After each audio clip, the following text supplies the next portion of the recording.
The marble floor of Visan Tower gleamed under the fluorescent lights. Lysandra Keene stood in her corner office, watching the janitor through the glass wall as he methodically cleaned the executive floor. His movements were precise, unhurried, the way someone works when they've found peace in simple tasks. She had watched him for weeks, this man who seemed to carry himself with quiet dignity despite pushing a mop cart. Tonight, desperation made her bold. Her heels clicked against the floor as she stepped out of her office. He looked up, steel blue eyes that seemed to see right through her CEO facade. "I need to ask you something," she said, her voice steadier than she felt. "Tomorrow night there's an important event. I need you to—" She paused, realizing how insane this was about to sound. "Pretend you love me for 10 minutes." Calder had been cleaning office buildings ever since his world collapsed like a house of cards. The request hanging in the air between them should have sounded ridiculous. But something in the CEO's eyes told him she was drowning just as much as he was. He set down his mop, those calloused hands that once designed aircraft engines now gripping a cleaning cart, and studied her face. Lysandra Keene was everything the business magazines said she was: sharp, successful, untouchable. But right now, she looked like a woman backed into a corner, her perfectly styled blonde hair catching the harsh office lighting, her designer suit armor that wasn't quite working anymore. 10 minutes, he repeated slowly, his voice carrying the weight of a man who'd learned to measure his words carefully. She nodded, and he could see her hands trembling slightly at her sides. "May I ask why?" The question came out gentler than he'd intended, and for a moment, the invisible wall between the 33rd floor executive and the night janitor seemed to crack. She looked away toward the floor-to-ceiling windows that showed the city sprawling below them like a circuit board of lights. "Because tomorrow they're going to ask me about my personal life, and I can't give them the truth. The truth is that I go home to an empty penthouse every night and eat takeout while reading quarterly reports." The vulnerability in her admission hit him harder than he expected. Calder knew about empty homes and quiet dinners. His own apartment echoed with the absence of everything he'd lost. But where his emptiness came from grief and circumstance, hers seemed to come from something else entirely. Something that money and power couldn't fix. "What exactly would I need to do?" he asked, and she turned back to face him, relief flooding her features so quickly it was almost painful to watch. "Just be there, stand beside me.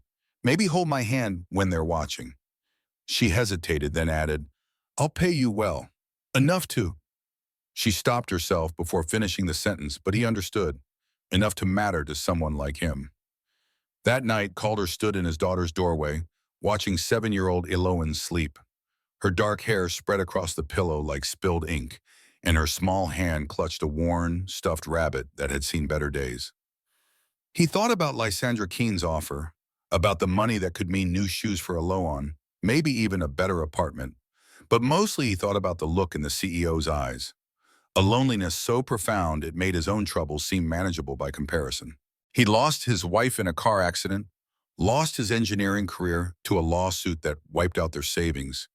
But he still had Eloan. He still had someone to come home to, someone who needed him. What did Lysandra Keene have? The next evening, Calder barely recognized himself in the mirror. The suit Lysandra had sent fit perfectly, midnight blue with a subtle sheen that probably cost more than he made in months. When he arrived at the building's main entrance, the security guard did a double-take before checking his name on the guest list. Calder felt like an actor walking onto a stage, except he didn't know his lines, and the audience was full of people who could destroy careers with a whispered conversation. Lysandra was waiting in the executive elevator, and when the doors opened, he almost didn't recognize her either. Gone was the severe business suit.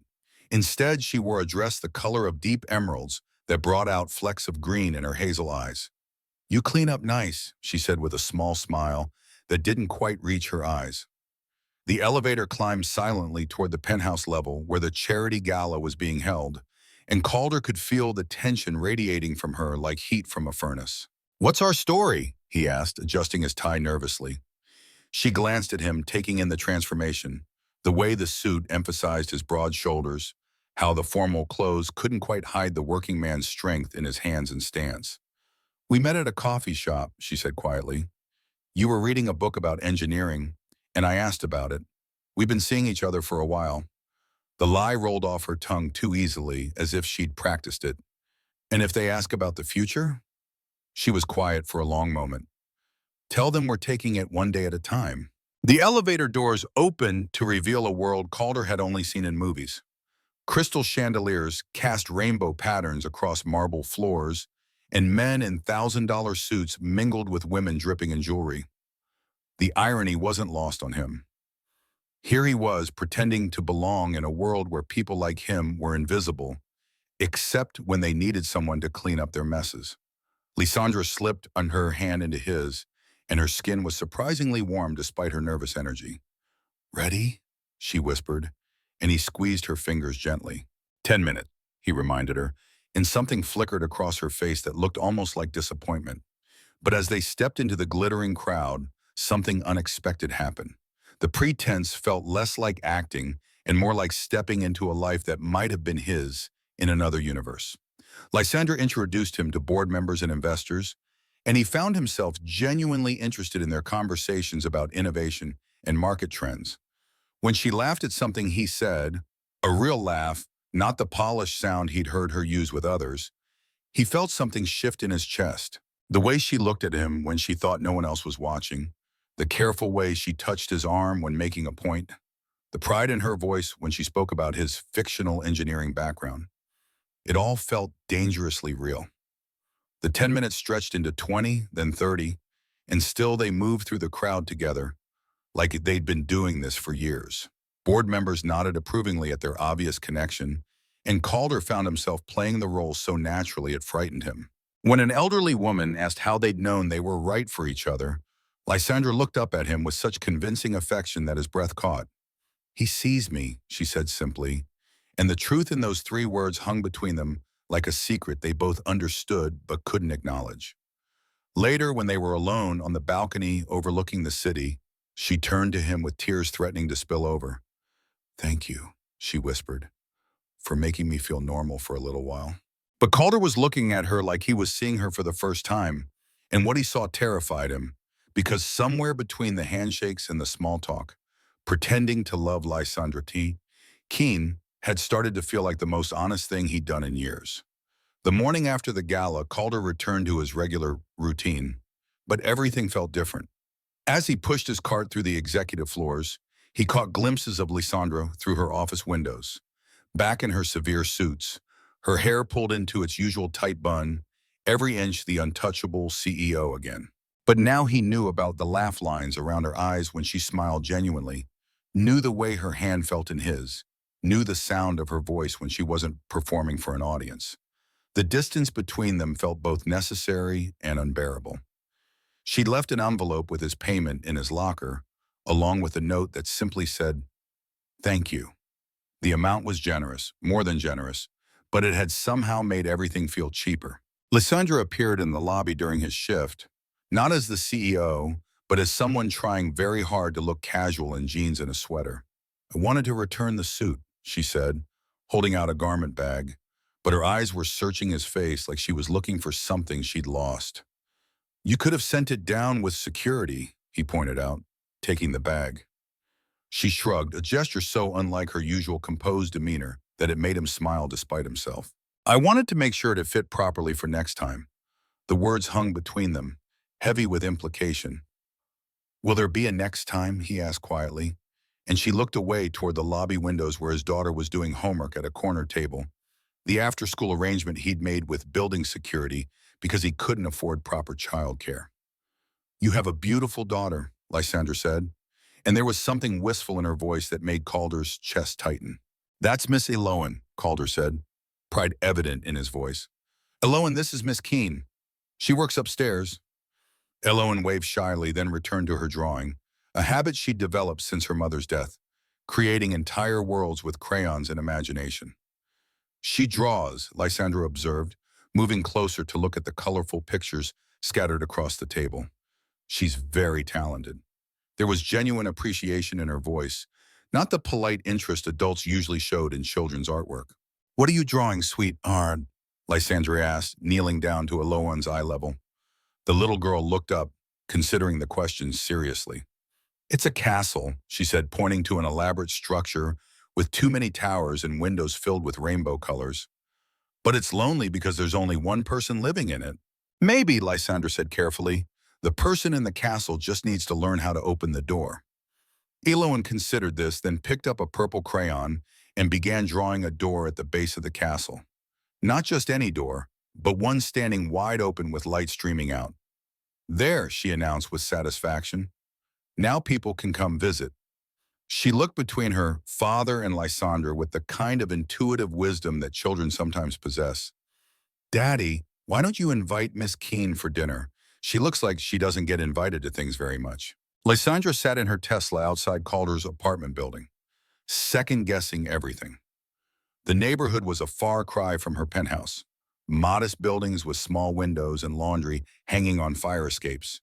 The kind of place where people knew their neighbors' names. When she finally worked up the courage to climb the narrow stairs to apartment 3B, she could hear laughter through the thin walls. Eloin's bright giggle and her father's deeper chuckle, mixing with the sounds of cooking. Calder opened the door wearing an apron that said, "World's Best Dad," flower in his hair, and a smile that was equal parts nervous and genuine. "Fair warning," he said, stepping aside to let her in.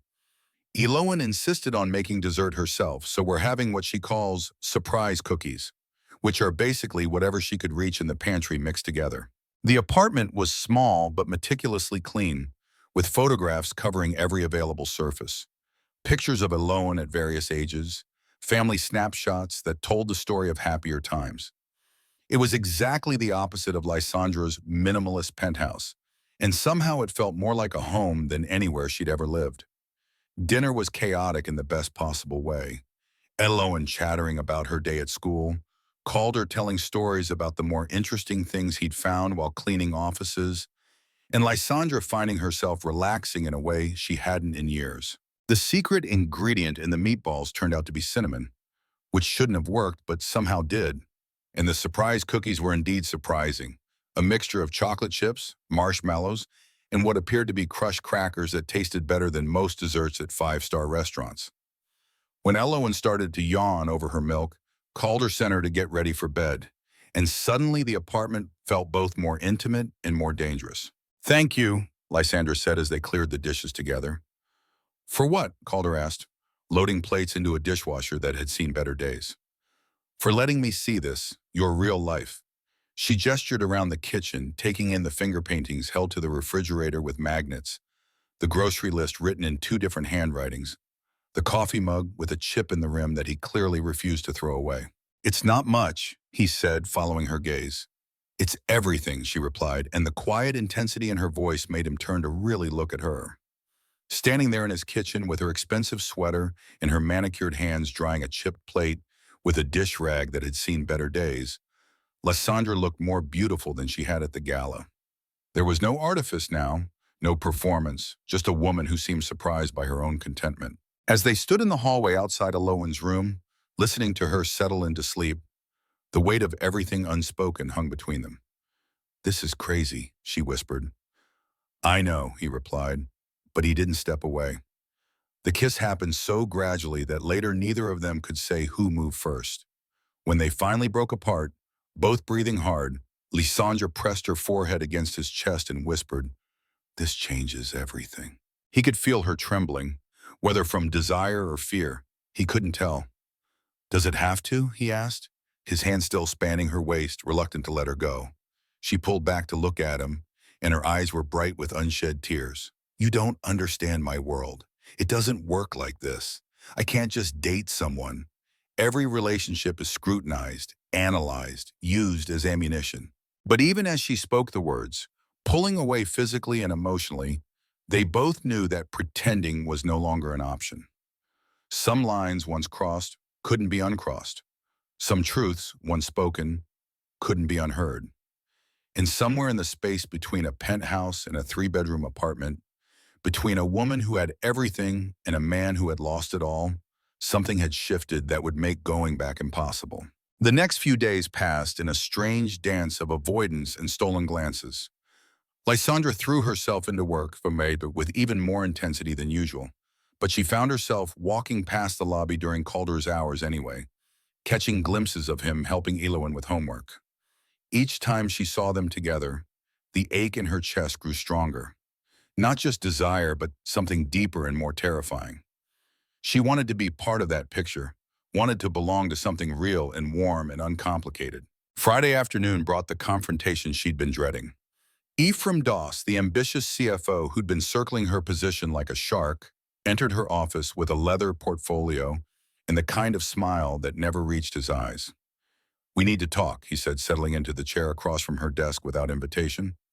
"The board has some concerns about your recent distractions." He spread photographs across her desk like evidence in a trial. Telephoto shots of her entering Calder's apartment building. Images of them walking together through the lobby. A particularly damaging shot of them kissing in the hallway.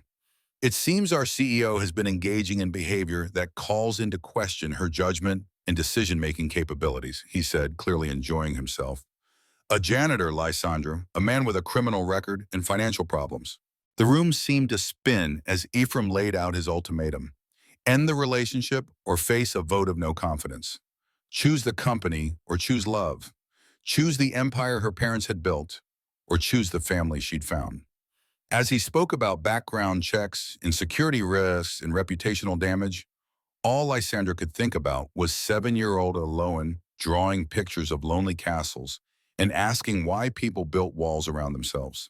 "I need time to consider this," she said finally, her voice steadier than she felt. 48 hours, he replied. "I'll give you my decision Monday morning." But even as she said the words, she knew the choice had already been made, not by boardroom politics or corporate maneuvering, but by a little girl's wisdom and a man's gentle hands, and the discovery that love was worth any risk. That evening, she found herself in a diner with Calder, both of them nursing coffee that had been on the burner too long and avoiding each other's eyes. "Tell me about the arrest," she said quietly, and watched as he stared into his cup like it might contain answers to questions he'd hoped never to face again. "Bar fight. Guy was hassling the waitress. Wouldn't take no for an answer. I intervened." His voice was so quiet she had to lean forward to hear him. Charges were dropped when the security footage showed what really happened, but the arrest record stayed. The rest of his story unfolded like a Greek tragedy, the lawsuit that destroyed his engineering career when he tried to report safety violations, his wife's death in a car accident on the way to a medical appointment they'd had to drive hours to afford, the systematic destruction of everything he'd worked to build. "By the time it was over, I'd lost everything," he said simply. "My career, my savings, my wife, my faith in the system.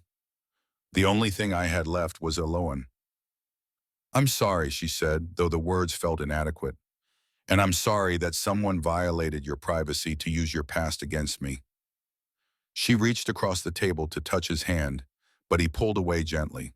"Don't apologize for their choices," he said, "and don't make this harder than it already is." When he looked up, she saw the resignation there, mixed with something that might have been love if circumstances had been different.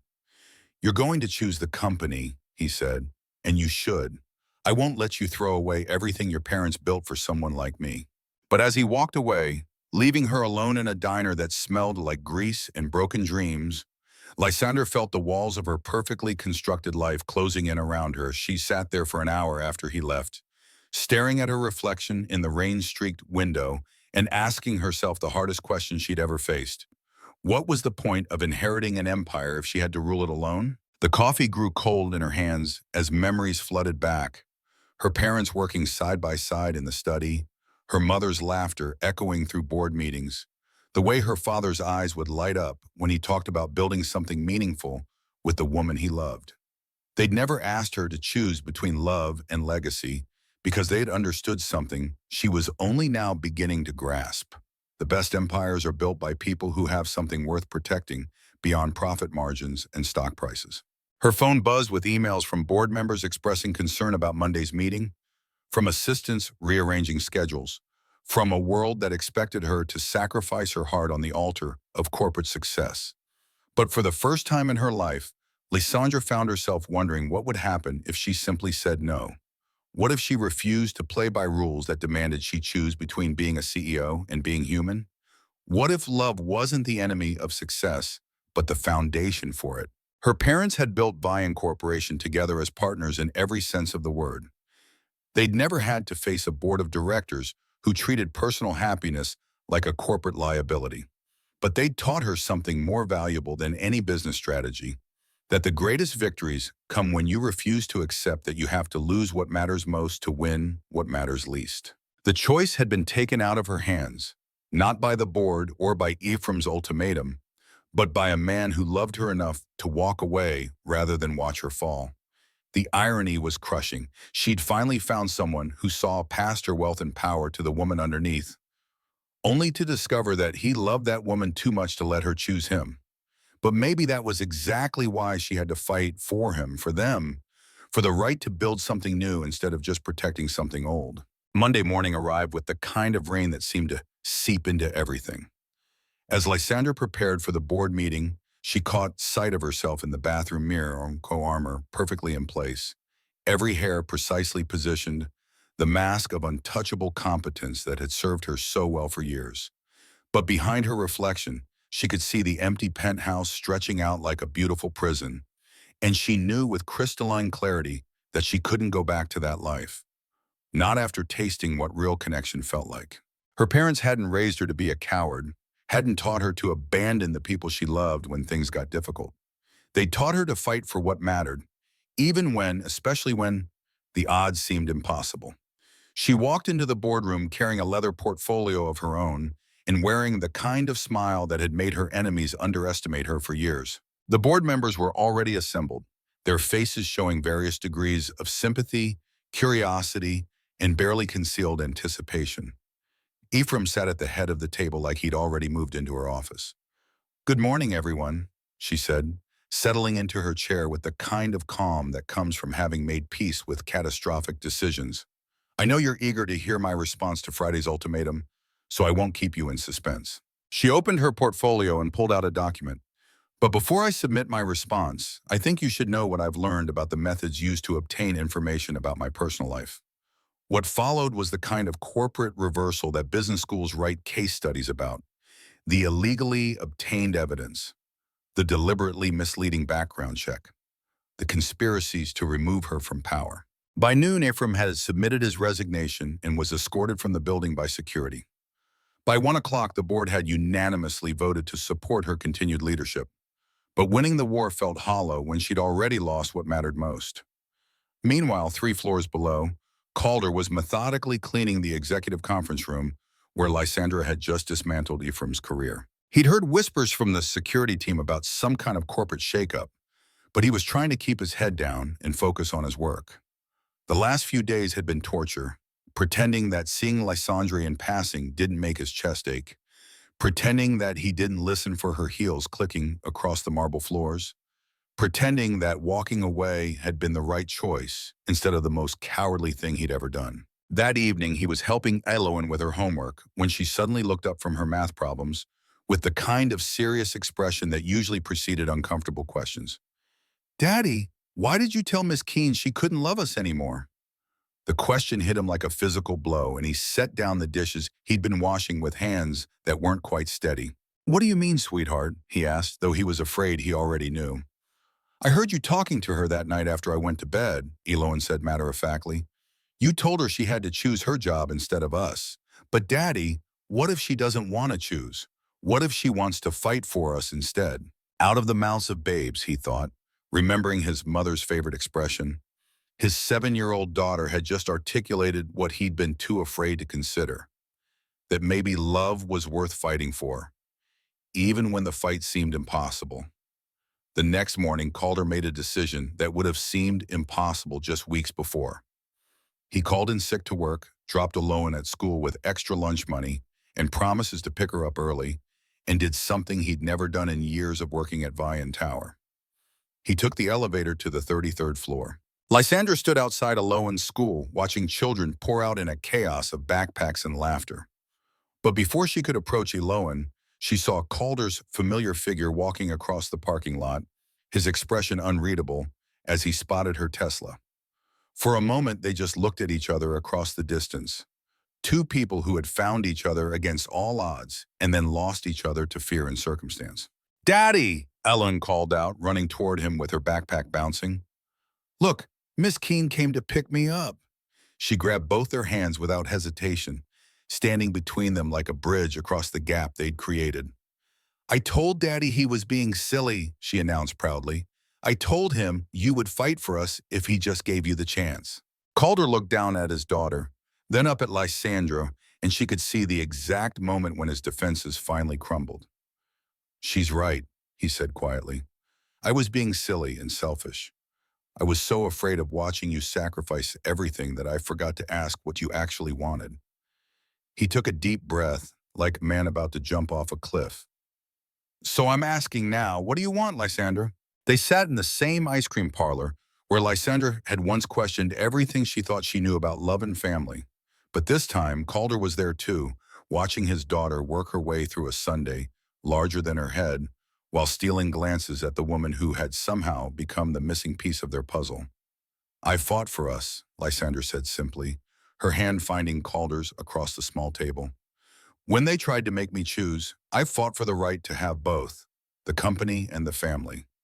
I won, but it didn't feel like winning without you. She pulled out Eloin's carefully folded drawing, smoothing out the creases with gentle fingers. Your daughter drew us a blueprint. Maybe it's time we started building. The picture showed three figures standing in front of a house, not a castle or a tower, but a simple house with windows that glowed yellow with warm light. One figure had long hair and was wearing what appeared to be a business suit. One had short hair and was holding what looked like a toolbox. The third, smallest figure stood between them, holding both their hands. At the bottom, in careful 7-year-old handwriting, were the words, "This is what love looks like." For a long moment, Calder stared at the picture, at the simple house and the three figures, and the words that somehow captured everything they had been too afraid to say out loud. When he looked up, his eyes were bright with tears and something that looked like the beginning of hope. I'm sorry, he said quietly, for walking away, for assuming I knew what was best for you, for being too scared to believe that someone like you could choose someone like me. Someone like me, Lysandra repeated softly, has spent her whole life in towers and boardrooms and glass-walled offices. Someone like you taught me what it feels like to come home. She reached across the table to touch his face, tracing the line of his jaw with careful fingers. I don't want to choose between worlds anymore. I want to build a new one with you. When he kissed her this time, it wasn't tentative or careful or worried about consequences. It was the kiss of someone who had finally stopped running from happiness and started running toward it instead. And somewhere in the background, they could hear Eloin's delighted giggle, followed by her voice calling out, "Does this mean Miss Keene is staying for breakfast?" Lysandra stood in this kitchen of a house that wasn't a penthouse, but felt more like home than anywhere she'd ever lived. It was a morning filled with the sounds of domestic chaos. Eloin practicing piano, Calder fixing something that needed fixing, coffee brewing in a machine that had been a housewarming gift from a board of directors who had learned to appreciate their CEO's newfound happiness. Mom, are you making pancakes? Eloin called from the piano bench, and Lysandra's heart still skipped a beat every time she heard that word. It had started as a slip of the tongue and gradually become official through the kind of adoption process that lawyers call complex, but children call obvious. Yes, sweetheart, she called back. But remember, no surprise ingredients this time. As she stood there, surrounded by the beautiful ordinariness of their extraordinary life, Lysandra reflected on how completely her definition of success had changed. She still ran a multi-million-dollar corporation, still made decisions that affected thousands of people. But her greatest achievement wasn't measured in profit margins.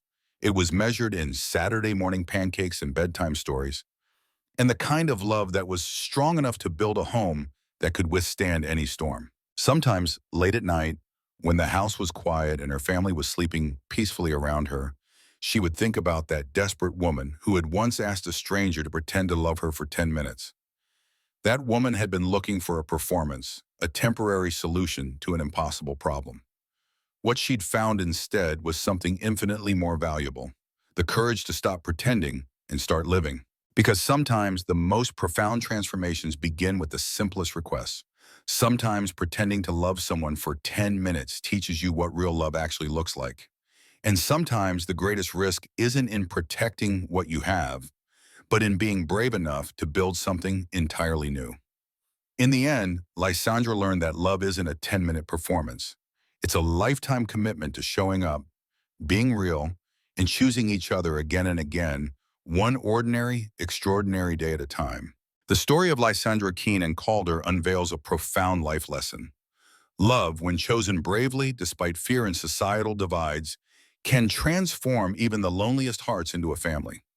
Lysandre, a powerful CEO trapped in a world of empty penthouses, and Calder, a janitor carrying the weight of loss, show that vulnerability is not weakness, but the gateway to genuine connection.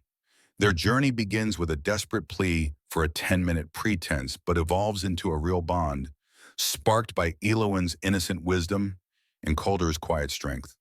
Lysandra's fight to keep both her empire and her newfound family teaches us that true success lies in refusing to sacrifice what matters most, love, for what matters least, power. Calder's courage to embrace happiness despite his past and Eloin's drawing of a simple, glowing home remind us that love is built through daily choices, not grand gestures. This tale resonates deeply, urging us to dismantle our own walls and embrace the risk of authentic relationships, no matter the odds. Please share your story into the comments. Have you ever taken a leap of faith for love or found family in an unexpected place? Your experiences light up our community.